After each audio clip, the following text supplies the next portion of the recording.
Okay, bismillahirrahmanirrahim. Assalamualaikum warahmatullahi taala wabarakatuh dan selamat malam kepada semua sekali sahabat-sahabat di luar sana yang menonton Sembang Santai sejam bersama CIJ. Apa pun saya mohon maaf sebentar tadi ada masalah teknikal. Jadi insyaAllah bila-bila masa saja saya akan menjemput tetamu khas kita eksklusif pada malam ini untuk membincangkan isu semasa yang panas dan hangat. Dan paling penting sekali kita nak tahu sikit sebanyaklah tentang pandangan tetamu kita.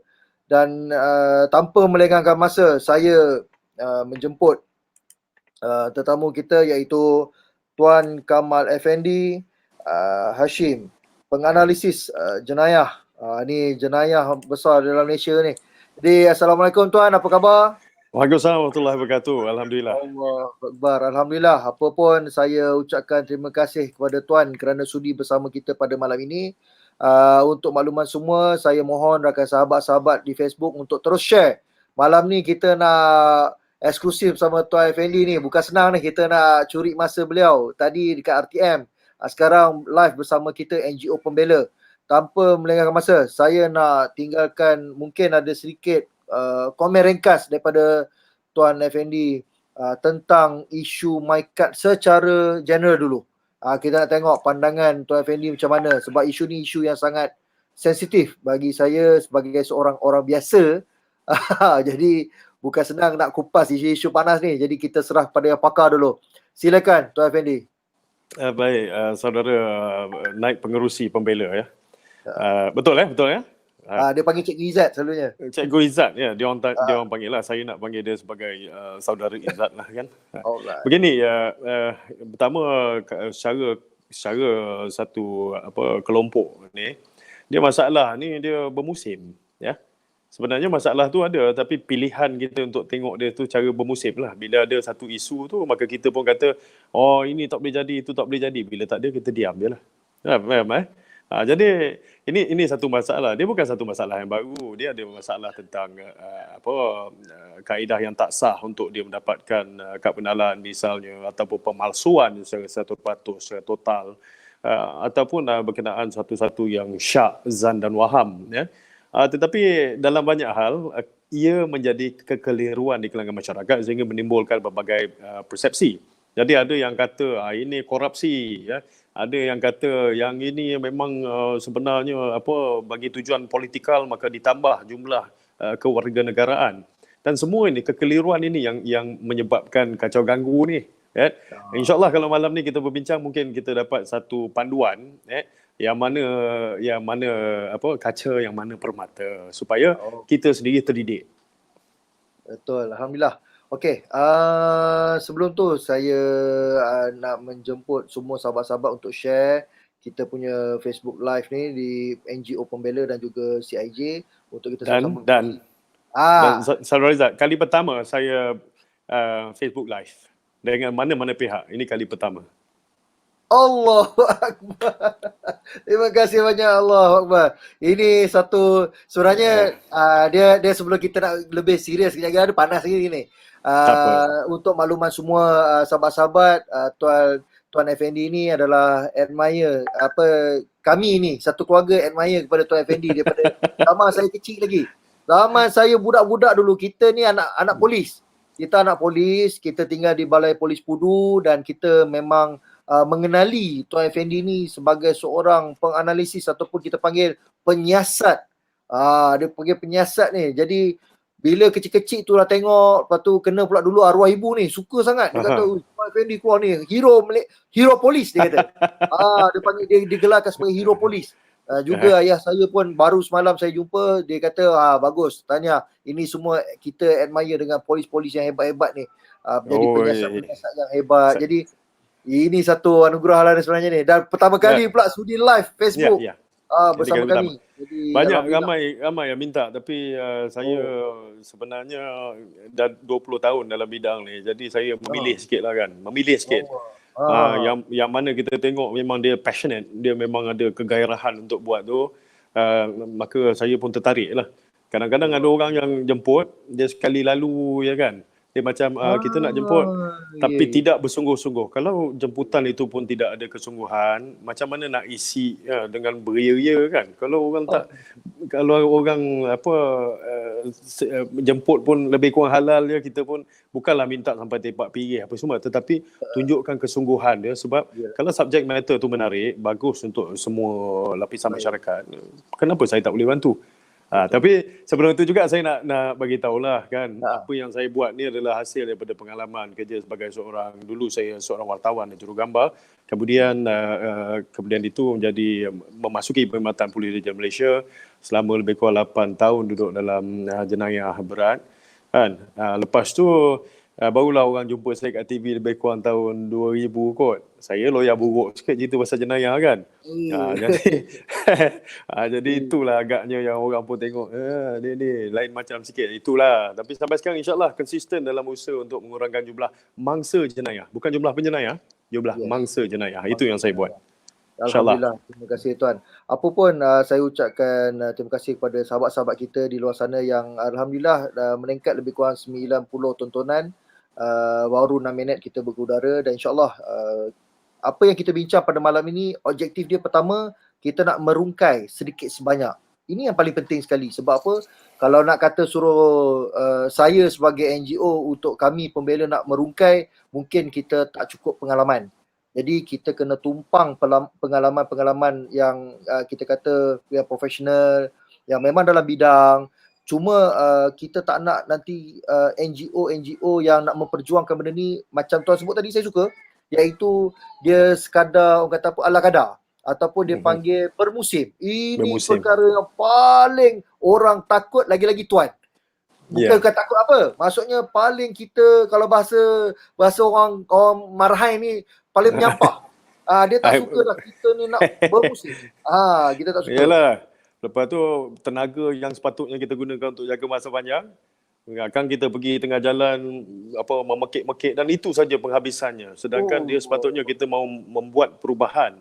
Kalau ada suara tapi tak ada perubahan, tak guna juga. Kan? Betul. Jadi kita mesti bukan nak glamour atau buat tu kerana kita percaya kita sedang bersama-sama turut membina negara kita. Perfect. Okey, apa pun soalan tajuk kita pada hari ini, malam ni ialah Syndicate MyKad. Adakah ia boleh ditumpaskan atau sampai bila-bila dia akan wujud? Ini kalau saya nak cerita pasal MyKad, mungkin kita boleh buat satu selingan. Saya nak tunjuk dekat Tuan. Saya akan upkan satu gambar, mungkin tak tahulah Tuan boleh nampak atau tidak, tapi di dalam live saya akan bacakan sikit, iaitu tentang 95% pelancong China tiada rekod keluar. Ini dipetik dari surat khabar berita yang diambil daripada Ketua Audit Negara tahun 2018. Tapi saya cropkan besar sikit, saya kata pengarah Jabatan Imigresen Malaysia kata ketika mengulas mengenai pelancong China dan India ni tidak keluar daripada Malaysia selepas masuk ke negara ini ada didedahkan oleh Jabatan Audit Negara adalah masalah teknikal, membabitkan kelemahan sistem. Ini Tuan, benda macam ni ya Allah, saya tak boleh masuk akal. Kita ni orang biasa, benda melibatkan maruah atau kedaulatan negara, dengan mudah alasan dia kata apa? Sistem teknikal. Baik. Faham. Dua ni, Saudara Rizal. Satu berkenaan tadi kita cakap pasal MyKad, yang ni pasal immigration. Satu ni Jabatan Pendaftaran Negara, yang ini adalah Jabatan Immigration. So, mana satu kita pergi Jabatan Immigration tadi ya. Baik, laporan asal tu dia meletak berapa ramai keluar, berapa ramai yang tak dapat dikesan. Ini adalah hasil daripada audit oleh Ketua Audit Negara. Dan daripada audit ini, maka Ketua Audit Negara mendapati bahawa berlaku kepincangan pada sistem yang menyebabkan perbezaan ini. Jadi, nombor satu, what are the problem? Faktanya, mereka masuk, masalahnya, kenapa data ini berbeza? Jadi, solusinya adalah melihat kepada, sistem ini yang rosak. Audit itu adalah solusinya, mencari di mana nazirah, di mana masalah yang berlaku, dan akhirnya mereka mendapati bahawa masalah itu berlaku pada sistem. Kan? Perubahan-perubahan yang pernah dibuat pada sistem itulah. Satu dulu mungkin dia guna sistem A, kemudian dia pergi kepada sistem B. Jadi peralihan ni yang menyebabkan percanggahan itu berlaku. Kerana apa? Nak masuk dalam sistem kita pun tahu kena ada manual, cara manual nak masukkan, dan ini yang terbatas. katalah saya ada 100,000 data. Kemudian itu tarikh audit itu adalah pada pertengahan tahun. Pada masa itu saya hanya baru sempat key in 50,000 data. Ini bermakna 50,000 lagi belum lagi dimasukkan, tetapi laporan audit telah ditutup. Itu satu penjelasan yang logik yang boleh kita ambil kira. Mentelah ya, jawapan itu disahkan sendiri oleh Ketua Pengarah Immigration yang mengatakan bahawa berlaku kepincangan pada sistem itu. Itu satu keadaan yang match lah. Maka tidak nampak kontranya di situ. Itu pada pendapat saya. Yang kedua, ia menjadi sensitif kerana ramai beranggapan bahawa mereka ni ada di sini dan melakukan sesuatu. Khusus yang paling utama sekali, dia mengatakan mereka ni melakukan sesuatu yang dapat dia akhirnya mengundi sebagai rakyat biasa. Ini benda yang tak betul lah. Yang kedua, menikmati perkhidmatan yang dilakukan, perkhidmatan yang dilakukan misalnya pendidikan, perkhidmatan kesihatan ini, mereka juga nikmat sedangkan ia dibayar oleh pembayar cukai yang merupakan rakyat tempatan. Bila cakap pembayar cukai ni, ya sensitif sikit lah. Ramai kata saya pembayar cukai, ini wang pembayar cukai. Janganlah cerita kan, kita pun tahu ada yang tak bayar kan. Faham. Tetapi ia adalah satu perlindungan kepada kita dengan mengetahui bahawa kalau dia nak pergi hospital dia kena bayar lebih. Kalau dia nak anak dia sekolah pun dia kena bayar lebih. Jadi kita boleh dapat fakta ini, bukan saya nak lindung mereka ataupun saya nak cuba mengatakan sesuatu yang tidak tepat. Anda boleh perhalusi perkara ini dan kemudian boleh lihat apa yang saya cakap ni betul ke tidak. Itulah. Jadi yang keluar tadi dengan masuk tadi pencanggahan tu kerana sistem dia kata baik kita fikir secara logik. Kenapa cara sistem? Ia dimasukkan secara manual, perpindahan tidak dilakukan. iOS pindah kepada Android. Ada benda yang tak boleh, kan? Misalnya macam tu yang paling mudah lah. Jadi orang bagi deadline pada sekian hari bulan belum habis. Belum habis jawapannya, ini separuh lagi tak dapat ni. Mana pergi? Belum key in macam mana kita nak dapat? Ini satu penjelasan yang saya fikir logik. Kemudian yang ketiga kalau dia nak masuk pun dia ada arah tujuan dicatat di situ dan agak mudah untuk mendapati bahawa orang ini adalah begini, orang ini begini. Tapi satu perkara yang kita kena lihat juga rekod kematian. Kalau dia datang sini kemudian dia sakit masuk hospital atau ditahan kemudian dipenjara, bagaimana untuk memperbaiki jaringan ini antara mereka yang dihukum di mahkamah dengan rekod keluarnya ya. Masuk pada hari ini, buat jenayah, kemudian dapat tangkap, dah tentu rekod itu masih tergantung sebab tidak ada keluar. Yang ada adalah rekod penjara. Ini kita kena lihat juga perkara ini. Okey. Sengaja saya buka mukadimah kita dengan tajuk yang kita nak bincangkan MyKad. Tapi saya saja buka tentang isu lambakan pelancong China dan India ni masuk dan menyepi. Kalau saya nak tanya Tuan Kamal tentang kisah MyKad ni Tuan Kamal, mungkin ramai di luar sana pun mungkin mengetahui tentang lambakan isu MyKad yang dijual di Sabah. Itu saya sebut. Siapa nak berani sebut kalau kita tak sebut? Tapi bukan pasal berani. Isu dia sekarang ni kita mencari satu titik masalah. Sebab setiap masalah tu dia boleh tahu punca dia dan kita boleh selesaikan. Kalau kita nak korek dalam-dalam mungkin susah. Tuan Kamal, komen sikit tu. Ada orang yang setakat mengetahui. Dia tahu je, ada benda ni. Tapi dia tak boleh tunjuk dengan faktanya, dengan di mana keadaan di siapa yang buatnya. Ya. Baik, saya cerita pengalaman saya sendiri. Ya. Ni first hand, bukan hearsay. Bila ada orang kata, dekat kampung sekian ni ada orang buat kad pengenalan palsu. Masa itu IC kita belum dipertingkat lagi lah. Ya. Baru tahap 3. Jadi saya pun cakap saya nak buat lah. Jadi berapa bayarannya? RM60.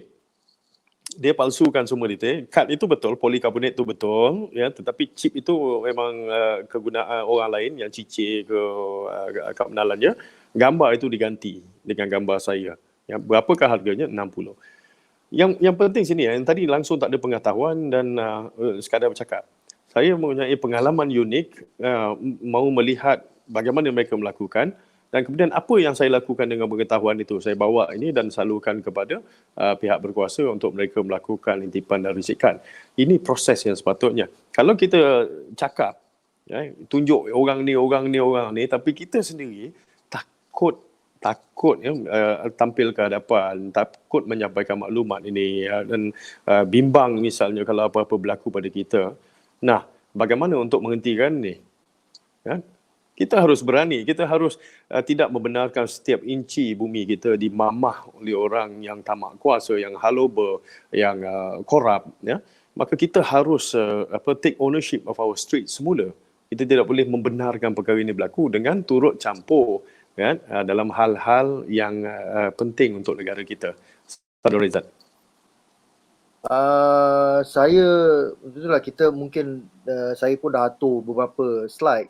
Okey, saya timbulkan satu lagi slide yang Tuan Kamal baru sebut tadi tentang sindiket yang membuat kad IC ni dengan harga nilai RM60, hanya tukar chip apa semua. Ya. Ini yang terbaru untuk makluman semua, iaitu tentang polis okey. siasat lama sesawang yang jual. Ini baru lagi, sangat Ya. latest. Ni tak sampai Selepas 3 minggu. ya, kita dah viralkan benda ni, barulah kelang kabut. JPN nak siasat ni, nak siasat. Jadi kita kata habis selama ni dia buat apa? JPN lah terutamanya.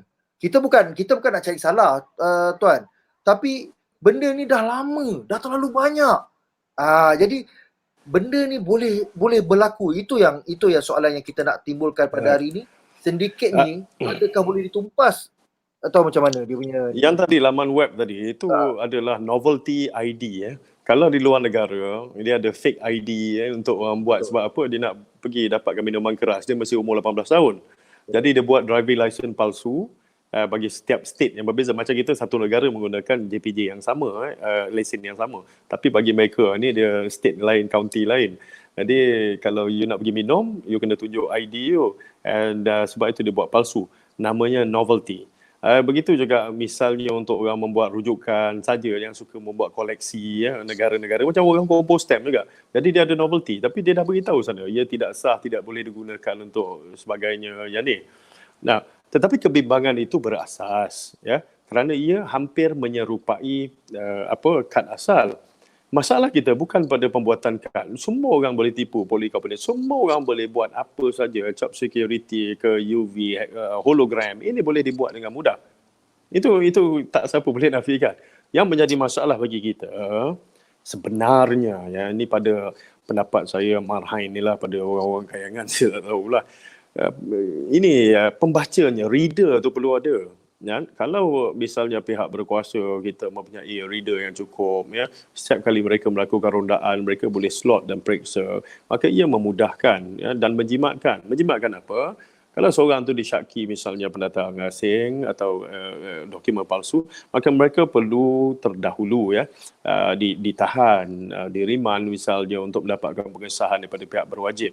Nah, katalah berlaku kesilapan teknikal pada chip mereka, pada dokumen mereka, dan selepas itu dibebaskan. Ini satu pembaziran kepada RM38 per hari untuk menanggungnya semasa dariman. Itulah sebab saya kata masalah utamanya adalah bacaan. Kalau semua ini ada pembacanya, kita boleh dapatkan ini, akses itu ada dengan meluas, maka masalah ini dapat dikendalikan dengan lebih baik. Okey. Saudara Izzat. Ini berkaitan dengan chip ataupun kita panggil akses, cara akses, kaedah akses kad MyKad tu sendiri untuk mengatasi masalah. Okey, itu dah salah satu cara mengatasi masalah yang Tuan Effendi telah rungkaikan kepada kami. Bagaimana pula dari segi keesahan ataupun permohonan MyKad tu terlalu mudah didapati? Sebagai contoh, daripada PR, contohnya saya ada sahabat-sahabat yang daripada negara luar, dia cakap apa? Cikgu, kita bayar je. Berapa puluh ribu? Puluh ribu tau. Ini bukan calang-calang ni. Dan kadang-kadang ada satu setengah-tengah yang dapat MyKad ni, dia ada dua kategori lah. Satu VIP, satu yang marhain. Yang marhain ni dia kumpul duit ramai-ramai, buat satu. Okey, siap. Buat satu. Yang VIP ni mudah. Dia guna saluran dia direct. Pergi tap, bayar, scan, dapat kelulusan, clear. Tak sampai prosedur yang sepatutnya. 5 tahun, 10 tahun. Benda ni berlaku, tuan-tuan. Baik. Saya melihat ini dengan keadaan yang sedikit lain Nombor satu, kita harus faham yang mana itu memohon kewarganegaraan, okay, memohon kerakyatan yang kita cakapkan, atau PR. Nah, ada tenaga-tenaga profesional misalnya, mereka boleh memohon untuk PR Malaysia. Jadi ia mengikut saluran yang berbeza. Ya. Kemudian ada orang yang misalnya dia berkahwin dengan rakyat Malaysia untuk menjadi warga negara Malaysia, maka permohonannya cara yang berbeza, lagi lama. Memang dia sangat detail. Dan ingat, ia bukanlah satu kewajipan bagi Malaysia untuk memberi anda kerakyatan. Kita cakap pasal kerakyatan tadi ya. Ia hanya satu keistimewaan yang boleh dia ambil pada bila-bila masa. Baik. Kalau kita cakap yang profesional tadi, oleh kerana dia akan menetap di Malaysia, diperlukan dan sebagainya, duduk selama 3 hingga 5 tahun, maka dia boleh memohon untuk satu PR. Ini yang orang selalu keliru. Dia tengok, ni PR ke warga negara, dia ada IC. Itulah tu. Cuba tengok halus-halus sekali kan, yang ada line kat bawah tu dia tulis apa, warga negara ke, bukan warga negara ke, atau pemerhati tetap ke, penduduk tetap ke, dia ada tulis. Kalau dulu senang, Sadul Rizal, dulu kita tengok IC merah, okey dah tahu dah. IC hijau, ini kalau kita tanya kita punya penonton ni, kalau IC hijau tu untuk siapa? Kita tengok apa jawapan dia orang kejap lagi. Cuba bagi soalan cepu mas kan. Cuba siapa-siapa yang sedang mengikuti secara langsung ini, cuba bagi tahu kami berdua, warna hijau tu IC apa? Okay, kita tinggalkan soalan tu. IC merah pun dah tahu ni, IC hijau. Jadi kita tengok, ada orang komen lagi, kita akan naikkan. Okay, kita pergi session yang berikutnya pula. Ini dah agak laju sekejap. Tapi kita sebenarnya dalam faktor IC ni memang kepada JPN lah. Minggu lepas saya ada buat satu sesi live, iaitu saya dengan tajuk Apa Khabar KP JPN. Jadi memang nakal tajuk ni. Tajuk ni semua nakal Ya, kita kena nakal sikit. Sekali kena nakal kan. Kadang-kadang saya jumpa dengan Tok Ki tadi. Dia yang bertemu dengan dia. Saya kata saudara Izzat tu macam mana? Dia kata dia tu rajin cucuk tu, provokasi. Tapi saya kata dia seorang yang bagaimana macam mana dia kata ini orang yang rasional. Dia bukan menggunakan otot dan emosi, tetapi menggunakan akal fikirannya. Ini bagus. Kita lari topik tu. Okey. Saya berminat, ataupun bukan saya seorang lah, sebenarnya kita dalam NGO Pembela ni kita memang memperjuangkan beberapa perkara, dan antaranya adalah isu IC ni, iaitu kes-kes macam ada pegawai-pegawai JPN ataupun pegawai-pegawai yang dah lama duduk di bahagian-bahagian tertentu. Yang saya pun baru study benda ni, iaitu satu-satu jawatan jawatan dipanggil jawatan sensitif ataupun jawatan sensitif yang tidak boleh lebih 5 tahun tetapi masih lagi ada. Apa komen Tuan Somar? Kadang-kadang pengganti tak ada pun satu masalah. Kita dalam pelan human resource katalah, kita patut cari pengganti supaya dia generasi seterusnya dapat berkhidmat menggantikan tempat kosong akibat kenaikan pangkat ke atau kematian ataupun sebab-sebab lain. Tetapi kalau gagal, maka orang yang sama diperlukan bagi tujuan tu, maka dia perlu duduk atas sebab-sebab khas. Itu satu. Yang kedua, benar, kaedah itu sangat bagus sebab ada seorang yang terlalu lama duduk, sama ada tengok keadaan sebenar. Ni cerita realiti ni. Katalah A ni dia bagus, dia duduk lama, seorang pun tak boleh bolos dia punya kawalan terhadap dokumen sensitif. Seorang pun tak boleh makan lah, bayar macam mana pun tak boleh lah, ya. Maka usaha akan dilakukan bagi menyebabkan dia bertukar, A ni berpindah supaya A ni dihapuskan dan mudah untuk pembolosan ini berlaku. Itu keadaan yang kita harus faham ya. B, orang yang memang lama, yang kemudian sedikit demi sedikit pertahanannya goyah, maka dia perlu ditukarkan. Jika tidak, ia mendatangkan bahaya. Tapi kita terlepas pandang tentang A tadi. Sebab A ni pegawai kerajaan yang sangat bagus, yang 5 tahun atau lebih berkhidmat itu, tetapi hanya sebab dia lah pagar keselamatan negara kita dan kedaulatan negara kita itu terjamin. Maka ini juga kita harus perjuang dan pertimbang dari segenap hal, Saudara Izzat. Okey, itu yang positif. Itu yang positif. Yang negatif ada. Tangkapan yang dibuat negatif. Misalnya di Pulau Pinang, tangkapan yang dibuat berkenaan sedikit di mana sijil orang yang dah meninggal ini diganti, dan ini pun hampir jutaan ringgit. yang berlaku. Kalau ini telah berlaku, siapakah yang melakukan tangkapan ini? Tangkapan ini dibuat oleh pihak berkuasa juga. Ya. Now, di manakah maklumat awam dalam perkara ini? Ya. Siapa lagi yang tahu? Siapa yang tahu? Ini soal anak palsu ni. Apa kita buat dengan perkara tadi? Kalau kita sekadar membawa cerita itu tetapi tidak dikemukakan supaya menjadi satu kes, maka ia tidak membantu keadaan. Pun itu saya cakap tadi. Kita ada Whistleblower Act. Katalah saya tahu ni kan, Cikgu Izzat ni dia buat pasport Antartika misalnya, dan setakat tahu je. Tahu kenapa ni? Tahu dan bercakap kenapa? Sebab apa? Ramai orang tahu dan bercakap sebab kecewa. Sebab kecewa kenapa tahu saudara Izzat? Orang tu buat puluh-puluh ratus ribu aku tak dapat. Itulah kecewanya. Jadi dia bising sebab dia kecewa.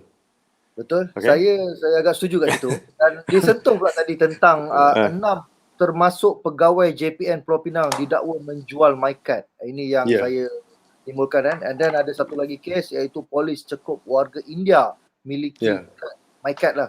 Ini tahun 2019, tahun lepas.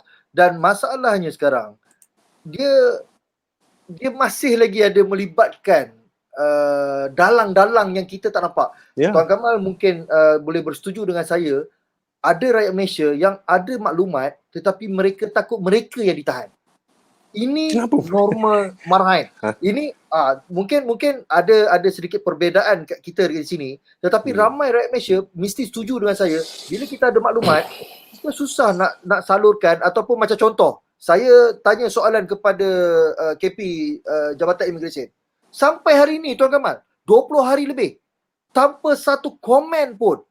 Tak ada. Tanya soalan kita simple je. Di mana perginya 100,000 pelancong China dan India? Ini salah satu contoh lah. Mana kalau saya yang ada kapasiti bersama NGO pun bertanya mengikut saluran pun masih tak dapat bahagian ataupun tak dapat perhatian, apatah lagi rakyat marahan orang lain.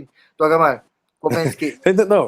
Pengalaman saya tak tahulah, barangkali sebab saya lama dalam landscape ini sebagai seorang aktivis dan sebagainya, ya. Maka apabila saya menulis, dia soal credibility ini tak timbul lah. Jadi saya kata masa tomahan terhadap pusat tahanan immigration di Bukit Jalil, orang Filipina ni kata diberi layanan kasar dan sebagainya. Saya tulis kepada Ketua Pengarah Immigration dan kemudian dijawab. Dan dipersilakan untuk datang pada masa yang saya pilih. Bukan masa yang disediakan, masa dan tarikh yang saya pilih. Maka saya pergi melihat sendiri, snap check. Dan saya dapati semuanya konsisten dengan apa yang ada dalam peruntukan undang-undang antarabangsa lah. Misalnya CEDAW, CEDAW, CRC untuk child punya. Dan itu sedikit sebanyak menolak tomahan yang dibuat oleh pihak asing ni lah. Ya. Now, saya tak pasti, barangkali ada urusan yang tergendala di situ, ataupun mereka perlu bawa dalam mesyuarat. Ataupun maklumnya lah, sekarang ni ada COVID dekat pusat tahanan, jadi prioritinya mungkin di situ. Apapun, insyaAllah saya akan tanyakan kepada rakan-rakan saya, kerana pendapat saya sendiri, pengalaman saya sendiri, mereka proaktif. Hampir semua jabatan kerajaan ini proaktif dalam jawab. Ada juga yang tai chi lah. Ini cakap terang ni kan, minta maaf cakap. Ada juga yang tai chi kan. Tetapi saya akan cuba lagi atau saya akan cakap minta maaf ya kalau misal saya dah bertanya pada ni tak boleh ke saya tanya dengan yang lebih atas. Jadi kita naik tangga lah orang kata kan. Jadi bila naik tangga dia okey kan. Gitu juga. Tapi itulah saya sekadar berkongsi pengalaman saya dengan Jabatan Immigration. Dengan tenaga pekerja dengan pasukannya sebagainya. Alhamdulillah. Begitu juga JPN, ada kes-kes di mana seorang yang butir-butirnya tersilap ataupun dokumen-dokumen yang tak dapat dah minta lama sangat. Kadang-kadang bila diajukan dengan cara yang betul, dokumennya lengkap, insyaAllah tak ada masalah. Berkenaan dengan soalan saudara Izzat tadi kan, boleh tak berlaku kepincangan ini? Cipta saja langit dan bumi pada masa ini telah ada jenayah, mangsanya Adam dan Hawa. Maka kalau kita mahu menumpukan, mengurangkan jumlah penjenayah, kita harus menghapuskan seluruh manusia. Semua manusia kita kena matikan. Nak elak jenayah? Nak buat tak? Tak. Jadi apa yang kita boleh buat? Perkara kedua terbaik yang kita boleh buat ialah mengurangkan pengurusan risiko, iaitu ruang-ruang di mana ia boleh berlaku itu kita cantas, kita perketatkan dengan naziran ke dengan proses review ke ya, dengan tadi pertukaran pelajar pekerja di tempat-tempat sensitif ya.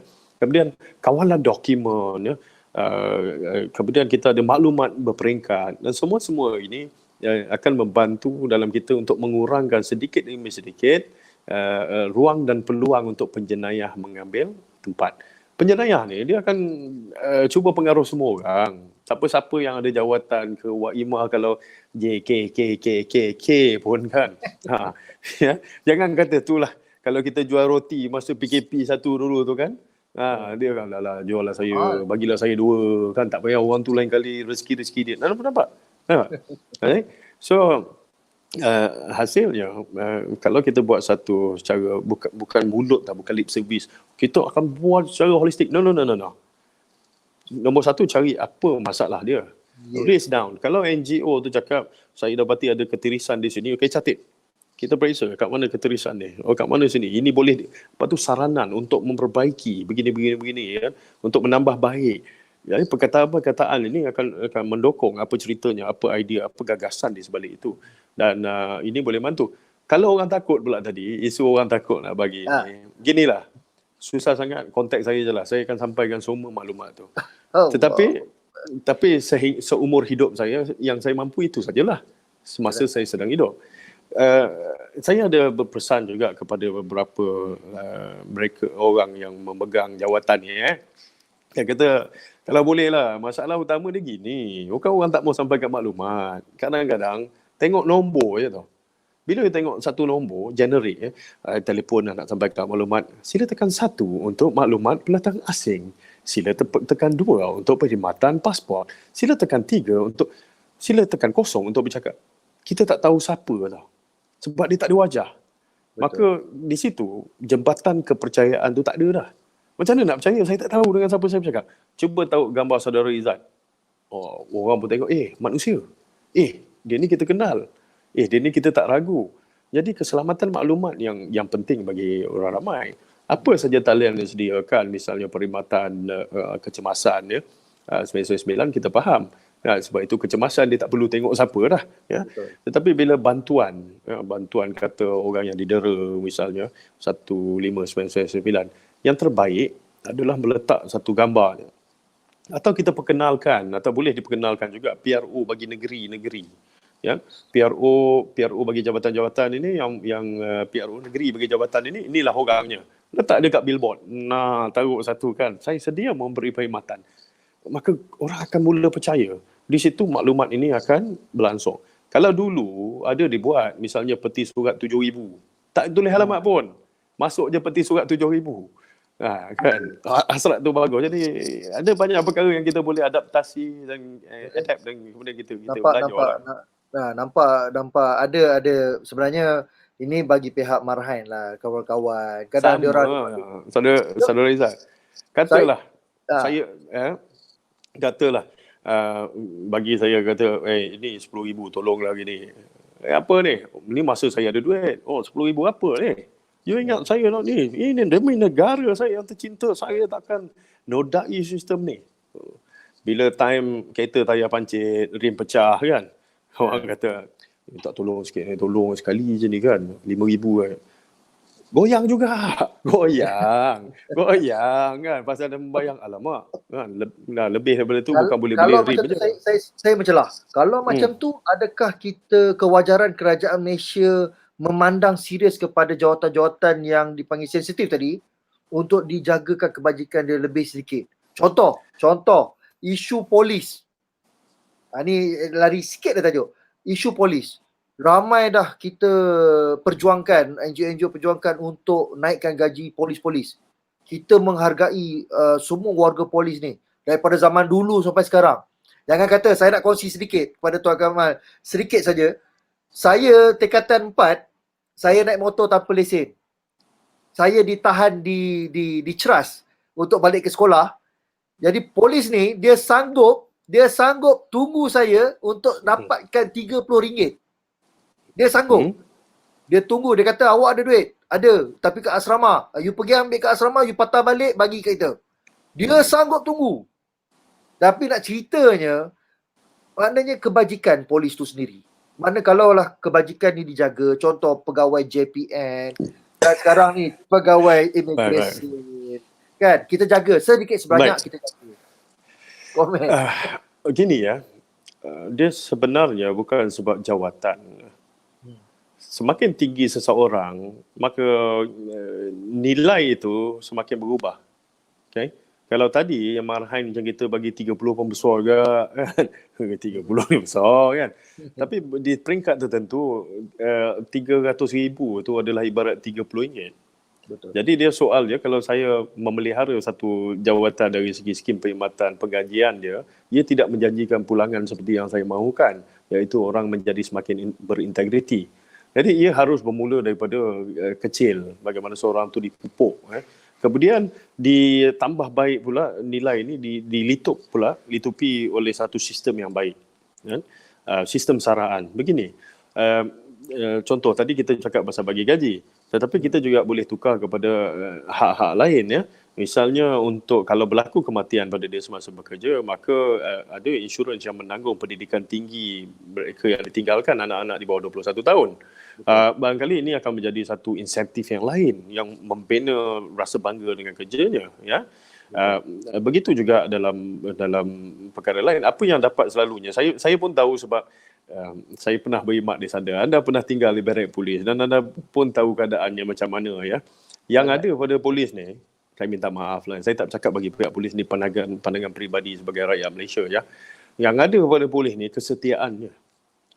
Ya, kesetiaannya. Okey. Dengan kesetiaan itulah yang dipegang oleh mereka menjalankan tugasnya. Alangkah baiknya seperti apa saranan kepada saudara Izzat tadi, mereka ini diberi perhatian sewajarnya ya. Kalau yang ini kita tengok skim perkhidmatan ni tak bersesuaian ataupun ada di dalam kementerian itu tidak perlu berada dalam Kementerian Dalam Negeri, maka kita harus melihat perkara ini tidak perlu diletak di bawah Kementerian Dalam Negeri.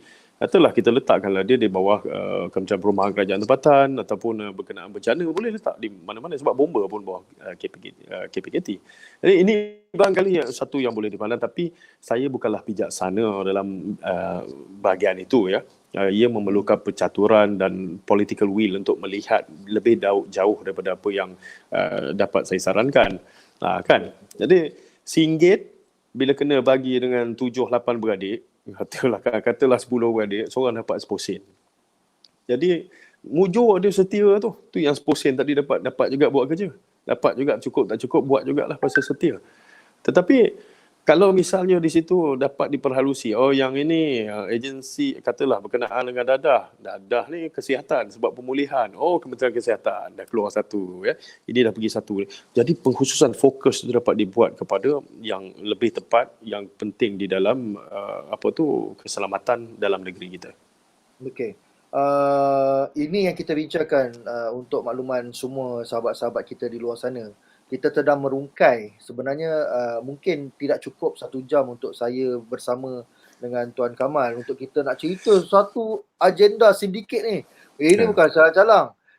Dan mungkin ada di luar sana inginkan seolah-olah 1 jam bersama CIJ ni dia nak ada solution terus. Dia nak ada kau tu. Tapi tak. Kita dah ada. Kita boleh bagi dia solution. Ya, kita ada. Adakah dia sanggup bukan memikul menggalas tanggungjawab itu bersama-sama. Okey. Ya, saya teruskan Saudara Izzat. Tak apa, kita bagi tetamu kita dulu. Anda mana-mana yang luar sana yang berminat, benar-benar berminat untuk membantu. Saya nak bagi tahu dengan jelas lah. Nombor 1, anda takkan dapat sijil apa-apa. Tidak. Jangan harap anda mendapatkan anugerah, anda mendapatkan tanah, sekangkang kera. Jangan harap anda mendapatkan perkara-perkara itulah. Ya? Negara anda barangkali akan melupakan anda. Itu anda kena terima hakikat tu. Tetapi anda harus berpegang, seperti saya memegang bahawa biar negara lupakan saya takkan lupakan negara. Jadi ini perjanjian yang anda harus ada. Kerana anda akan kecewa melihat orang lain tidak melakukan apa-apa, wak ima berpeluk tubuh, tetapi mendapat segala-galanya ya, pada mata anda. Jadi kalau nak bersama-sama kita membina negara, jom. Tapi tak ada sijil, tak ada apa, itu kena tahulah. Ya. Jadi biarlah sama-sama. Macam you kata tadi, Saudara Izzat, you tengok saya punya lama kan. Ya. Kan? Bak kata apa hati questioner tu. Masalahnya lama, lepas tu handsome maintain lagi tu macam mana tu? Ini senang. Yang ini ubat gegat pagi masuk satu dalam mulut. Jangan ikut ni nasihat lawak aje ya. Ya. Jadi ini harus kita harus membina lapisan-lapisan yang nak. Saudara-saudara saya di pembela sana ya. Kita mahukan anda kerana jika anda tak ada, pembela tak ada, yang ada pembelot. Maka neraca itu tak sama. Faham? Kita mesti ada pembela. Anda boleh vokal dengan perkara ini tetapi ia juga harus ya kerana ianya adalah satu pertimbangan yang wajib ya. Okay. Kalau ada pembela, maka kita akan memastikan jumlah pembelot tu berkurangan. Okey? Point. Kalau tak ada pembela, pembelot bermaharaja lela. Jadi mainkan peranan, jangan ambil gambar je kan. Bila ada acara yang bahagian ambil gambar ramai kat belakang. Ya, bahagian kerja seorang-seorang kontang-kanting. Ini tak mau. Ini foul namanya. Kan? Itu pembelot penampar mau kena tu namanya. Dua-dua kena. Okey. Dua-dua kena. Saya nak ada merungkai sikitlah. Kita mungkin kejap lagi dalam 10 minit terakhir kita akan mungkin ada sedikit cadangan-cadangan daripada Tuan Kamal secara live ni, antara cadangan-cadangan ringkas. Tapi bukan sekarang. Saya nak upkan satu lagi isu iaitu JPN. Okey, dia melaporkan JPN lapor polis isu warga Cina dapat my card. Okey, isunya lepas lapor, apa hasilnya? Kita nak tahu, contoh macam yang kena tangkap baru tahun lepas. JPN 6 orang pegawai kena tangkap. Jadi akhirnya apa kesudahan dia? Mereka dibawa ke mahkamah Ini okey. Ini saya ada pandangan yang unik sikit lah ya. Saya menghormati semua pandangan tapi saya ada pandangan unik kerana saya pernah intim dengan sistem itu. Saya pernah tahu bagaimana keterlibatan kita dalam sistem keadilan jenayah ya. Ada kalanya ya, walaupun tadi ada tangkapan warga Cina yang dah bayar banyak-banyak tapi dia masih tak dapat kewarganegaraan atau IC palsu dia dapat ya. Maka ada perkara yang tidak dapat diperjelaskan pada masa ini atas keperluan taktikal. Okay? Dia kenapa? Kenapa kita nak tengok, kita nak rungkai, kita nak cari sejauh mana ni. Saya tidak berkomen benda ni lah sebab itu rahsia dalam kelambu bagi pihak-pihak berkuasa tu ya. Ada keperluan yang disebabkan oleh perkara lain ya. Kita kena faham juga desakan politikal ya, daripada negara asalnya supaya perkara ini dapat dibuat, dia mendapat begini dan begitu. Begitu juga kita harus melihat juga dalam nafas yang berbeza ya. Kerana apa? Kerana bukti lain timbul setelah siasatan dibuat dan ia memerlukan satu siasatan yang lebih rapi. Maka itu ianya sedikit lewat tetapi dia tidak dimaklumkan kepada masyarakat. Cukup kalau kita tahu perkara ini berlaku. Kalau dah report dalam surat khabar tu dah ada, tak boleh nak lari mana. Cuma cepat dengan lambat. Tapi cepat kenapa? Nak kumpul bukti, nak dapatkan saksi ataupun lambat kenapa? Hendak memburu menggali lebih dalam satu perigi itu supaya si luncai terjun dengan labu-labunya. Ini best ni. Dia kita satu mungkin hukuman. Saya nak tanya juga pada Tuan Kamal, sebenarnya hukuman yang sesuai untuk pembelot-pembelot negara ni sebenarnya apa? Ini live lah. Ramai soalan yang komen-komen kita kejap lagi kita komen kongsikan. Apa sebenarnya cadangan hukuman yang setimpal yang sepatutnya untuk pembelot-pembelot ataupun pengkhianat negara ni sebenarnya? Kita ada hukuman yang cukup dari segi korupsi. Sekiranya mereka melakukan ini ada suapan dan sebagainya, maka SPRM sendiri telah dan akan mengambil tindakan. Ini kita dapat saksikan. Begitu juga hukuman melalui kanun kesesaan. Begitu juga hukuman melalui AMLA, EFT. Dalam pada itu ada juga yang mengesyorkan, saya baca juga mengesyorkan supaya mereka ini dibatalkan kerakyatan. Begitu ekstrim itu. Cuma bila dah batal tu nak campak dia kat mana ni? Siapa yang nak terima dia kan? Jadi apa yang kita boleh buat dari segi pendidikan atau apa? Kalau kita pertingkatkan hukuman, hasratnya tu bila hukuman bertingkat orang takut nak buat lah. Tapi cuba tengok 39B bagi hukuman gantung. Bukan gantung 2 kali. Tak ada, gantung dah guarantee sekali gantung tunggu mati. Buat tak? Buat. Kenapa? Maka undang-undang tidak menjadi satu pendidikan. Okay? Kalau kita hanya bergantung kepada undang-undang saja. Kedua, apa lagi bentuk yang kita boleh buat? Barangkali kita harus mengajar mereka dengan melucut hak segala harta mereka. Baiklah kalau dia taruh, katalah harta saya letak nama saudara Izzat, maka kalau ada kaitan itu boleh dibuktikan, itu juga harus dimansuhkan kerana ia mendapatkan harta itu dengan jalan curang kalau mengikut definisi kanun kesisaan. Cara korupsi mendapatkan ini. Maka ia harus dilakukan. Dalam pada itu juga kita harus menghentikan untuk generasi akan datang yang akan menjadi pemimpin. Saya ingin menasihati supaya kalau boleh tu fahami kerja-kerja kita macam mana nak buat dengan lebih baik. Jangan suka-suka bagi arahan. Orang kata wahyu kan. Bila bagi wahyu ni serba salah tu. Ini boleh ke tak? Tak boleh ke? Kan apa jadi? So kita harus tahu kalau kita minta sila pertimbang dia suatu yang berlainan dengan disokong. Ia satu kesulitan di situ dan kadang-kadang berlaku pertembungan antara undang-undang dengan garis panduan dan peraturan. Jadi percayalah kita masih ada ramai lagi orang yang punya integriti. Banyak perkara yang saya telah lalui, melihat dan berada sendiri untuk melihat bagaimana pegawai kerajaan kita ini kan, dengan integriti sepenuhnya melakukan penolakan terhadap unsur-unsur ni. Dia kata orang ni kata ini dapat surat sokongan daripada sekian, yang ni cakap wahyu sekian, tetapi dia tetap dengan ni, kita tidak boleh beluskan sebab bukan anda memerlukan pekerjaan ni, anda adalah ejen. Why? Sebab menjadi ejen, kalau kamu dapat satu kepala 1,500,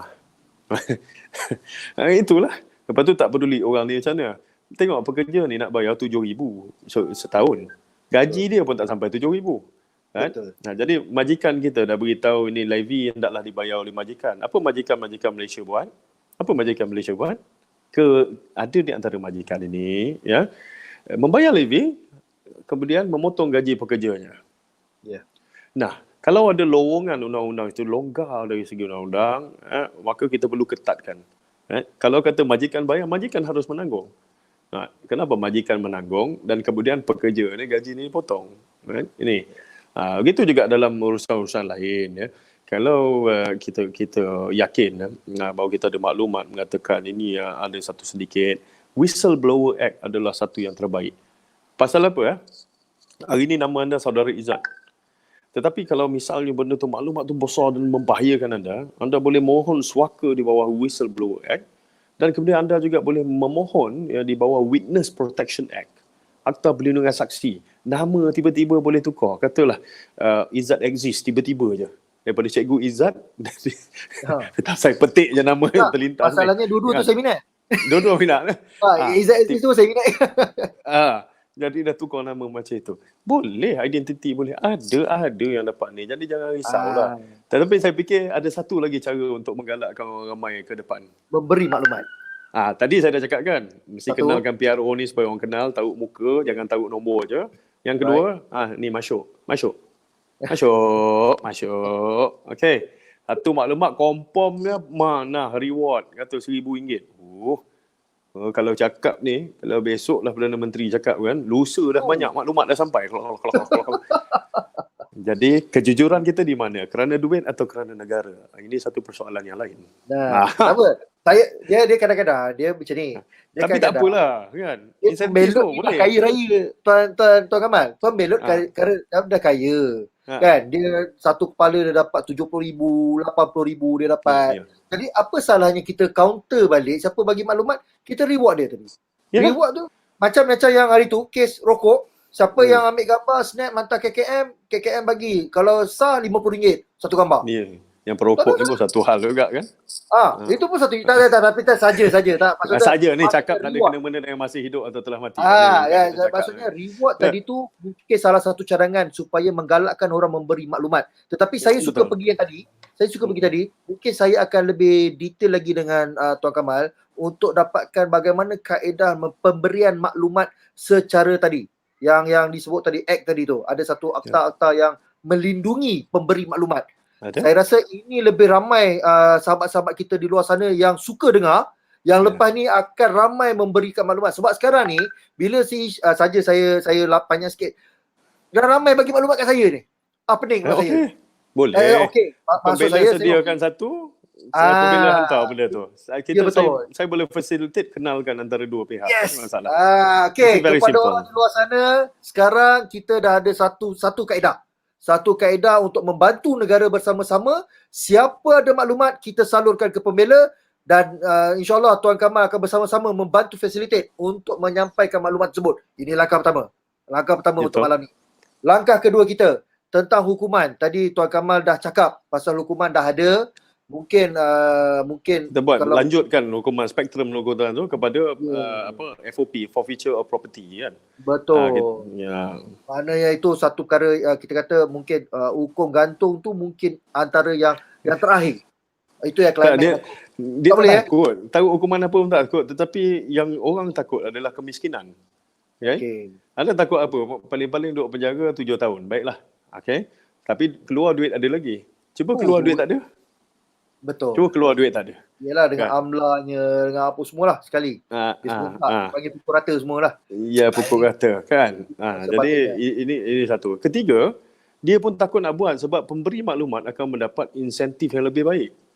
Kan? Ya. Kalau dapat 5 maklumat sebulan, dia punya kira bonus dia lain macam pula. Dah MLM pula kita. Tak apa. Maksudnya dia menggalakkan kita rakyat Malaysia ke depan memberi maklumat. Ya. Dan akhirnya negara akan jadi lebih baik. Kita melihat je ni lah. Bukan duit itu menjadi insentif, ya, tetapi passion kita, kegairahan kita untuk melindungi negara kita, semangat kita untuk melindungi negara kita lebih tinggi. Wang tadi, wang pemberian maklumat itu, reward itu, anggaplah sebagai kegunaan logistik, ya, nak isi minyak, nak apa, nak pergi tengok, nak pergi intip ni, bantu. Jadi kalau kita melihat perkara itu, maka tak seorang pun yang boleh mengatakan kita melakukan kerana wang. Sebaliknya, ya, kita melakukan kerana negaranya. Betul. Okey, saya ingatkan lama lagi punya dah nak habis dah. Okey, ini cadangan daripada pembela. Ini untuk makluman Tuan Kamal dan untuk makluman semua. Kita sedang melancarkan satu tukar IC baru dan tubuh RCI, siasat salah laku jual IC palsu.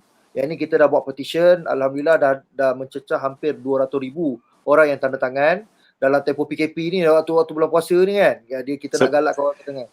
Sebahagian daripada itu saya setuju. Barangkali jawatan kuasa untuk melihat Royal Commission of Inquiry itu dari semasa-semasa ia adalah satu yang baik, khususnya dalam hal-hal yang memerlukan sistem.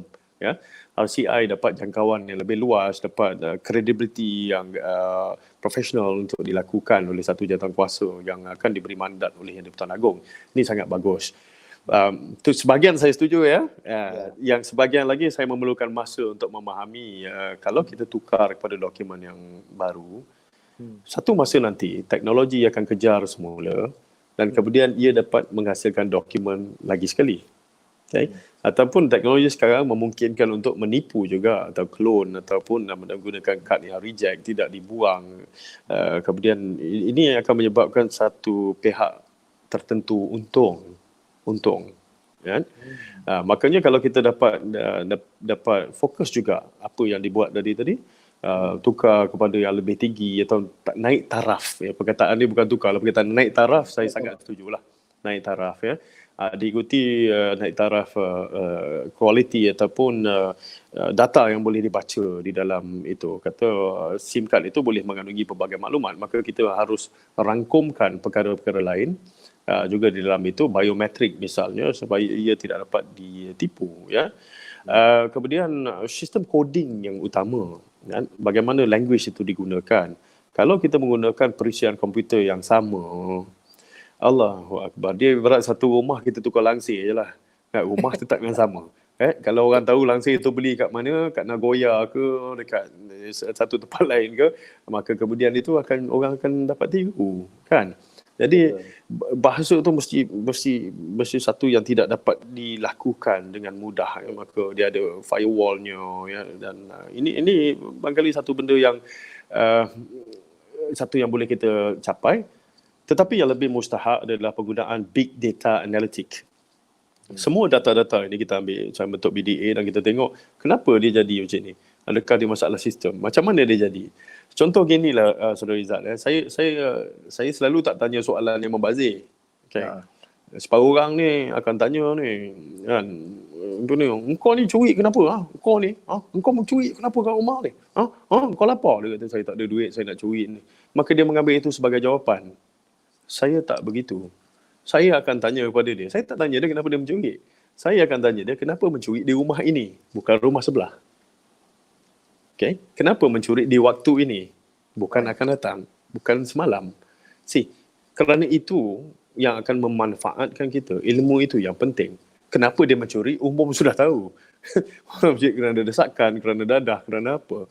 Tetapi kenapa dia mencuri di rumah itu, di tempat itu, pada masa itu, itulah jawapan yang bernilai. Jadi cara kita melihat sesuatu itu perlu ubah. Tapi seperti kita awal tadi, insya-Allah ya, pembela sudah pun menghulurkan tangannya kepada saya. Maka insya-Allah kita akan sama-sama bergerak ya. Kalau beberapa tahun dulu saya lebih vokal daripada Saudara Izzat. Ya. Saya bukan tahu. beberapa tahun, daripada dulu ke sekarang. bukan dulu. Daripada seorang yang vokalis yang penyanyi vokalis, saya menjadi seorang yang ada sarkasm sikit lah, kan? Kan? Sarkasm, cakap makan dalam je kan. Jadi itulah. Tapi insya-Allah dengan saudara-saudara yang lain daripada Bela, ya, kita tak payah tengok jauh lah. Kalau ada 20 orang pun cukup. Kalau kita boleh bergerak 20 orang, mentelah kalau kita ada 1,000 orang.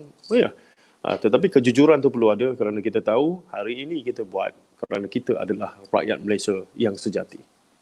Yang sayangkan negara. Ini yang paling penting sekali. Okey, sebelum kita akhiri, macam biasa, tadi saya nak go through komen-komen juga. Ini sesi bersama CIJ atau juga pembela ni, kita akan baca komen. Sila. Ada komen? Bacalah. Ada banyak ni. Ada masa lagi, tak apa. Baca. Memang ada masa. Contohnya daripada Muhammad Shah. Ni cadangan-cadangan lah. Bentras awal sebelum ia menjadi parah. Sedikit IC tak boleh dibiarkan. Ini pandangan dia. And then ada lagi daripada Panzer Sheikh. Ni Facebook lah. Sedikit IC adalah pengkhianat negara. Kita memang akui. Kita memang mengesahkan sebagai pengkhianat negara lah. Sedikit-sedikit. Jangan biarkan sedikit IC berluasa kena cantas awal. Dan ini yang melibatkan isu kita panggil hangat-hangat teh ayam ataupun dulu mungkin. Baik. Ada tak komen-komen yang gunakan bahasa yang keras ataupun carut? Tak ada. Kebanyakan semua komen paling keras adalah sindiket IC adalah pengkhianat negara. Ini mutlak. Anda lihat apa yang berlaku dengan komen itu. Apa maksud komen itu ya? Komen itu saya terharu kerana ternyata di kalangan rakyat kita masih ada lagi yang tahu kedaulatan negaranya di mana. Orang yang memberikan komen itu, pengkhianat petualang kita mesti buru, ini adalah perwira pahlawan sebenar negaranya. Betul. Itu di kacamata saya. Terima kasih kerana anda masih menolak budaya-budaya sedemikian. Terima kasih kerana anda masih lagi mau memegang hasrat berdasarkan rukun negara kita. Betul. Dan antara contoh lagi, ada saudara Mak Syah ni kata, kenakah hukuman sebat kepada pengkhianat ini mereka cadangan. Cadangan netizen ni diorang bagus. Ini antara cara-cadangan lah. Patut yang kita nanti gantung RM6,000, penjara 1 hari RM38, RM40 bagi makan. Kalau dia duduk 2 tahun, dah banyak tu. Kan? Duit makan. Kalau kita sebat bagus juga ni. Sebat ni boleh menyebabkan orang serik tau. Serik betul. Kita jangan bagi sebat yang ikut kalau betul. ikut lagi cantik. Tadi saya cakap tadi pasal sebat duit dia semua sekali, sebab dia sebat daripada negara dia, kita sebat semua duit dia, kita bekukan negara ambil duit tu. Dalam masa yang sama kita sebat fizikal dia. Kan? Betul. Boleh Dua dalam satu. Dua dalam satu. Ada lagi. Okey, yang IC hijau. Ada jawapan salah seorang sahabat kita, Hafiz Osman, kata hijau ni pemostotin sementara. Okey, salah. Ada pula, alamak, dia kata tak tahu hijau, pula apa tu. Ya. Betul. Hijau Lepas tu dia kata IC hijau ni my card sementara, dia kata. Okey, tak apa. Kita bagi dia soalan cepu mas pula. IC hijau tadi dia dapat jawab, kita bagi dia okey betul. Kita bagi IC coklat. IC coklat pula. Okey, sementara sebelum Jangan Google. Kita bagi dia 20 saat. Okey, lagi. Okey, kita baca lagi sikit lagi. Ada, okey, rombakan sistem IC macam yang disebut oleh tuan tadi lah. Razak Jamlus kata kita rombak balik. Mana sistem ni, mana sistem pengurusan okey. IC data tadi tu. Faham.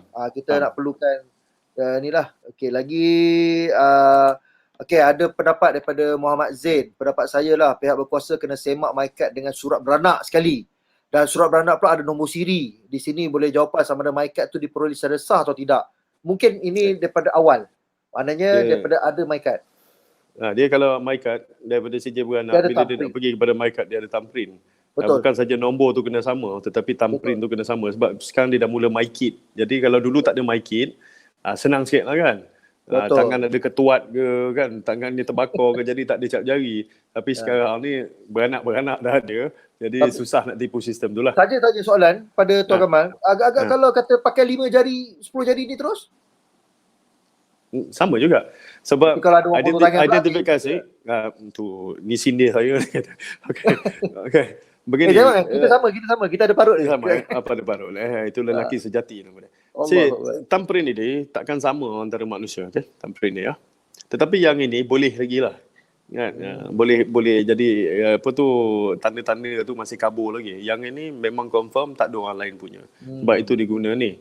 Ada negara yang menggunakan tapak kaki. Tapi kalau tanya saya jujurnya, kalau kita lah ada peruntukan, maka kita patut menubuhkan bank DNA. Sepatutnya. Ya, jadi kerana apa? Bukan saja sebab keselamatan ini, sebab dokumen keselamatan kita. Tetapi dalam keadaan bencana yang tertimbus, maka pengurusan satu jenazah itu dapat dilakukan dengan sebaik mungkin. Siapa dia ni dah hancur. Tapi buat DNA, ada DNA bank dan cek dan boleh hantar kepada keluarganya untuk cepat-cepat dikebumikan. Maka dalam hal-hal bencana, dalam kegemparan, kita dapat mengenal pasti jasad itu dan dapat diserahkan kepada keluarganya.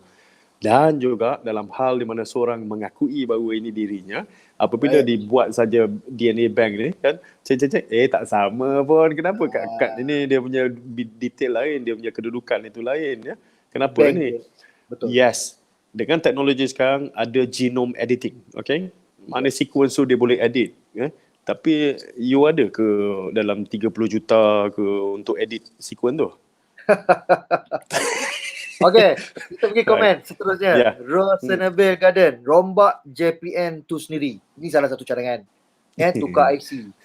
Mana macam mungkin saya cakap tadi yang kepada dia, ingat yang saya cakap tadi bro okey, saudaraku kena ingat. Satu, orang ni bagus, orang ni tak bagus, maka haprak kita patut ubah.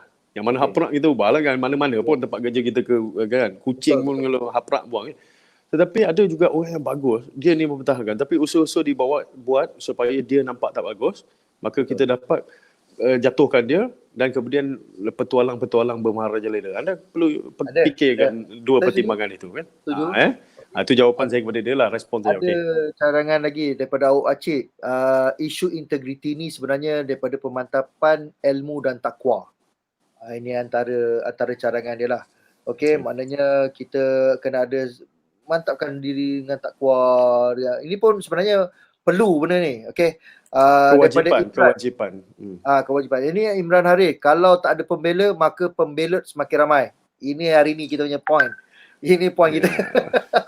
Mungkin sebab kata dah lama sangat. Kan. Okey, ni ada satu lagi cadangan hukuman punitif atau tidak setimpal perlu digubal, undang-undang sedia ada. Yang kedua, mekanisme semak periksa. Yang ketiga, campur tangan atau salah guna kuasa. Ini faktor-faktor lah. Pegawai tiada integriti, mudah dibeli. And then yang kelima, penguatkuasaan berterusan, bukan bermasa atau bermusim. Ini yang disebut kita awal-awal tadi lah. Maknanya kita tak... Satu pandangan yang bagus. Ya, betul. Satu pandangan yang bagus. Okay, yang majoriti yang lain-lain, tukar MyCard. Dia kata seelok je tukar IC baru. Lepas tu kemudian siasat. Ini yang lebih detail lah kepada RCI siasat pengarah berkaitan. Okey, jadi alhamdulillah. Jadi inilah antara cadangan-cadangannya dan isu IC. Okey, saya baca satu lagi yang panjang. Daripada Roy, isu penukaran IC baru bagi menyekat membentrak IC palsu ni, mohon kerajaan tukar IC. Ikut cadangan tu. Warna hijau khas untuk orang Melayu. Contoh. Ni contoh. Contoh. Saya ulang. Okey. Daripada warna yang sedia ada tu. Maknanya mungkin pertukaran warna lah. Mungkin biru tukar warna lain. and then diharap langkah ni menghapuskan sedikit mainkan haram. Okay, ini antara tukar tadi ni, contoh-contohnya. kita harus juga mempunyai sensitivity terhadap beberapa perkara. Misalnya dalam gender. Gender ni bukan jantina tau, tapi Betul, rights, roles and responsibility. Jadi bila kita tahu macam itu tadi, ni warna sekian untuk orang ni, untuk sekian ni, kita tidak menggambarkan dasar appetite. Okay? Ni orang kulit putih, ni orang kulit hitam. Jadi barangkali ia perlu diperhalusi lagi. Idea tadi menarik kan, dari sudut pandangnya. Saya menghormatinya, tapi dari segi practicality kita harus mencari satu jalan tengah bagi mengelak ianya dikatakan satu diskriminasi atau racism atau profiling. Tapi kalau ikut pandangan saya secara peribadi pun saya tak setujulah untuk kalau tahu Sadul Rizal punya warna coklat ni dulu dikeluarkan kepada bekas banduan. Tapi kalau dia di branding balik tak ada masalah. Memang IC coklat tu, dia ada berapa IC lah, ada 5 Yelah. kan. Okay? Jadi dia ada biru, merah, hijau, coklat, putih je tu. Jadi apa dia IC coklat tu banduan. Lepas tu itu sebab kalau kita tengok IC tu, dia ada bukan warga negara. Dulu kan ada line merah apa semua tu kan. Itu menunjukkan ini bukan warga negara. Okay? Ni warna ni PR ya. Penyeragaman itu perlu disusun kembali supaya ianya jelas dan nyata dan tidak kelabu. Maksudnya begini kalau saya tenaga profesional dan saya ada PR sini, barangkali ia dalam bentuk yang berbeza daripada bentuk yang sedia ada bagi rakyat Malaysia. Ini bentuknya sama, persis, cuma bawah ditulis, maka ia menyukarkan dan boleh mendatangkan keliru. Saya setuju Tuan Kamal. Sebab apa, 8 jenis IC yang ada tu, bukan IC, maksudnya 8 kad PR-nya, merahnya, apa semua. Ada baru-baru ni viral. Jenis-jenis IC tadi tu lebih kurang sama. Design dia dah tukar warna. Allahuakbar. Dah jadi yang merah tu pula dah jadi macam my kit pula. Itu. Kita memerlukan tenaga pakar di negara kita. Itu kita tak boleh nafikan. Begitu juga macam bola pun kita ada pemain naturalisasi kan. Jadi kita memerlukan. Cuma bagi mengelakkan kekeliruan itu harus ia dilihat dari sudut persamaan yang wujud atau dokumen yang boleh mengelirukan sekali imbas. Orang buka beg duit tengah beli barang kat pasar tengok macam mana dia dapat IC, cakap bahasa kebangsaan pun tak boleh kan. Rupa-rupanya dia kahwin dengan rakyat tempatan, maka dia dapat itu tahap PR tu kerana perkahwinan dengan rakyat tempatan. Tapi bentuknya sama sebab kita tak nampak yang bawah, selalu dalam beg duit tu tersorok kan. Ini boleh menimbulkan syak wasangka curiga lah. Saya pegang satu ayat tadi, mungkin kita akan buat siri yang kedua lebih detail lagi, iaitu tentang warga negara yang memohon ni wajib tahu rukun negara, tahu nyanyikan lagu negaraku, ini syarat. Tapi kita jangan sembang sekarang. Ini kan panjang lagi. Jadi apa pun saya ucapkan terima kasih kepada semua sekali, terutama sekali tetamu kita pada malam ini. Isu ni agak sensitif tapi kita membawa secara ilmiah, secara taktikal dan teknikal. Maknanya kalau ikut kita punya, untuk makluman Tuan Kamal, untuk kita punya tagline saya ataupun tim saya, kita cakap, kita buat. Bermakna kita membuatkan sesuatunya. Kalau kata hari ni kita nak cerita isu JPN, kita akan aim isu JPN sampai selesai. Kita tak nak tertanggung, kita tak nak sampai benda ni nanti sambung pula lagi tahun depan. Saya punya mantra lain pula. Dah buat baru cakap. Saya boleh bagi thumb up Bukan apa. Kadang-kadang umur-umur macam saya ni dia perlu orang cakap dan kita terus buat. Ada walk the talk lah. Tapi apa pun saya ucapkan terima kasih kepada Tuan kerana sudi bersama kita selama 1 jam. Sadul Rizal, saya doakan untuk pembela di masa sekarang dan akan datang bukan sekadar menjadi satu platform di mana walk the talk dan terhenti di situ, tetapi saya harap dan saya doakan supaya pembela akan menjadi the talk. You are not cakap walk the talk, pembela perlu walk the talk atau kita akan walk the talk kita. Tidak. Tetapi saya berdoa, saya melihat bahawa dengan apa yang anda lakukan sekarang, saya percaya bahawa pembela akan menjadi the talk. You akan mencatat piawaian you sendiri dan standard yang tinggi bagi menjalankan apa yang anda sedang lakukan sekarang. malam terakhir tarawih kita pada malam ni. Saya aminkan saja doa kita dan bersama. Dan insya-Allah mungkin peluang yang diberikan pada Tuan Kamal kepada kami dalam pembela untuk bersama-sama bekerjasama dalam beberapa isu akan datang, insya-Allah saya sangat-sangat hargai. Ini bukan senang Satu ni. lagi. Satu lagi. Silakan. Yang tengok tu jangan kat poyo betul. Dia pakai kod, pakai apa. Saya tadi bawa habis TV. Bagi yang baru mengikuti rancangan ni, siaran ni, saya tadi bawa habis TV. Belum sempat lagi tukar. Kalau saya tukar kejap lagi, jadi saya kata masa tak sempat ni, jadi saya dengan apa yang ada lah, habis daripada RTM tadi terus macam ini. Tak apa, So jangan cakap poyo. Ini kalau dressing kejap lagi. Okay.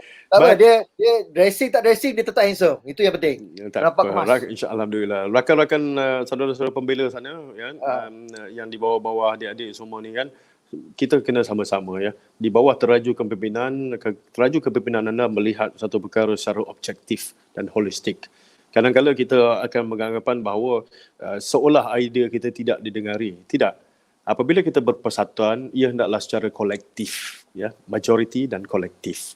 Ada suara-suara demokrasi, ada peluang untuk bercakap, silakan cakap. Jangan malu. Kerana apa? Yang penting bukan jawatan itu, tetapi yang penting adalah menggalas amanah yang dibawa oleh pembela. Jadi sama-samalah kita upkan. Terima kasih banyak Tuan. Alhamdulillah. Okey, sekali lagi saya ucapkan terima kasih kepada semua sekali juga penonton kita yang mencecah, saya rasa ramai ni malam ni. Alhamdulillah, bukan kita nak ambil isu ni sebagai populariti, tapi ini tanggungjawab saya, tanggungjawab pembela mencari orang-orang yang sepatutnya memberi komen dan memberi tunjuk ajar kepada kita. Ini adalah satu ruang medium yang kita akan gunakan sampai insyaAllah sampai bila-bila pun. PKP ni banyak memberi hikmah kepada kita, dan insyaAllah untuk makluman Tuan Kamal dan juga semua, saya baru disunting di risik oleh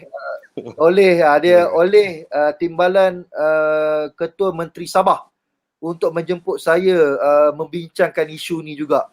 Jadi di isu Sabah pun ada satu sesi nanti saya nak bincang detail dengan Tuan Kamal untuk bersama-sama kita semua. Jadi apa pun, terima kasih sekali lagi. Saya harap perbincangan kita hari ini kita dapat satu mukadimah wacana untuk kita melakukan aktiviti yang seterusnya, dan apa pun kita doakan ramai untuk maklumat semua, Tuan Kamal mendoakan supaya isu IC ini segera habis dan rakyat Malaysia akan lebih peka selepas ini untuk bersama-sama mempertahankan. Jika ada IC baru, kita pertahankan bersama-sama IC itu supaya jangan dilobos ataupun dicurangi lagi. Ini paling penting.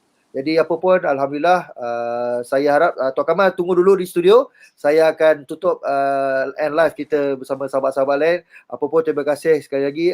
Ucapan terakhir Tuan Kamal untuk sempena Hari Raya ni, ada halang ni. Silakan, saya beri laluan. Kepada mereka yang sedang mengikuti siaran ini, tidak lain tidak bukan kita sentiasa kadang-kadang melakukan kesilapan, hilaf ataupun pendapat yang tidak seragam. Jadi kalau adalah yang saya terkasar bahasa, dan saya pasti ada, ya. Kalau adalah yang saya mengguris perasaan, dan saya pasti ada, kerana ia tidak difahami, satu masa nanti insyaAllah akan difahami. Maka sempena malam terakhir ini saya ucapkan selamat Hari Raya Mauzawatin. Kalau misal ada bertemu besok, ya, dapat berjumpa, maka anggaplah kita menambah kabilah saudara kita. Dan kalau ada kesilapan, ampun maaf dipinta. Alright, alhamdulillah. Terima kasih banyak. Ini Tuan Kamal adalah orang pertama menggunakan CIJ yang mengucapkan selamat Hari Raya. Wah, ni orang pertama aja ini. Alhamdulillah. Okey. Apa pun, terima kasih sekali lagi. Kita akan bersama-sama. Saya rasa ni ada komen daripada kita punya yang Mak Berhormat Menteri, Timbalan Menteri ni. Datuk Sri Wilfred Bedias Tengau. Datuk Sri, insyaAllah, terima kasih Datuk Sri.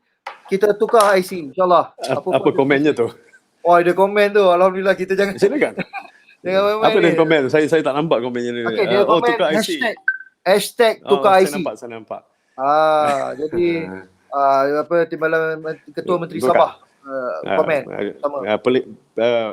Apabila dia mengikuti, itu sudah satu kebanggaan pada kita, kerana ia bukanlah suara-suara kosong ataupun usaha-usaha sekadar melakukan sesuatu yang tidak pasti ada kesan atau tidak. Dan kalau ada orang-orang yang memegang jawatan mengikutinya, itu satu petanda Sudah. Tuan Kamal ada di situ ke? Line. Okey, nampaknya Tuan Kamal mungkin dalam keadaan taliannya tak apa-apa okey. Apa pun saya ucapkan terima kasih. InsyaAllah kita akan jumpa lagi di lain masa. Saya ucapkan selamat Hari Raya Aidilfitri kepada semua. Dan apa pun kita cakap, kita buat, apa yang kita bincangkan hari ini, kita akan pastikan kita akan mencari jalan penyelesaian yang terbaik dan kita akan pastikan isu IC ini akan selesai secepat mungkin. Selepas raya ni kita akan buat kita punya roadmap untuk pastikan masalah IC ini akan selesai. Kita bersama dengan anda, kita bantu kerajaan Malaysia. Kita rakyat Malaysia, kita bantu kerajaan Malaysia. Apapun, terima kasih sekali lagi daripada kami, warga kerja daripada NGO Pembela dan juga pasukan CIJ mengucapkan jutaan terima kasih dan memohon maaf jika ada terkasar bahasa yang tidak apa kata mungkin ada terguris dan kita menyokong semua barisan hadapan kita, penguatkuasa kita dan ucapan tahniah juga kepada Jabatan Immigration yang telah membuat pembasmian parti dan juga Jabatan Pendaftaran Negara yang juga sedang berusaha. Apapun, apa khabar KPJPN? InsyaAllah kita jumpa lagi. Assalamualaikum warahmatullahi taala wabarakatuh. Kita cakap, kita buat kempen BMF selamanya. Assalamualaikum.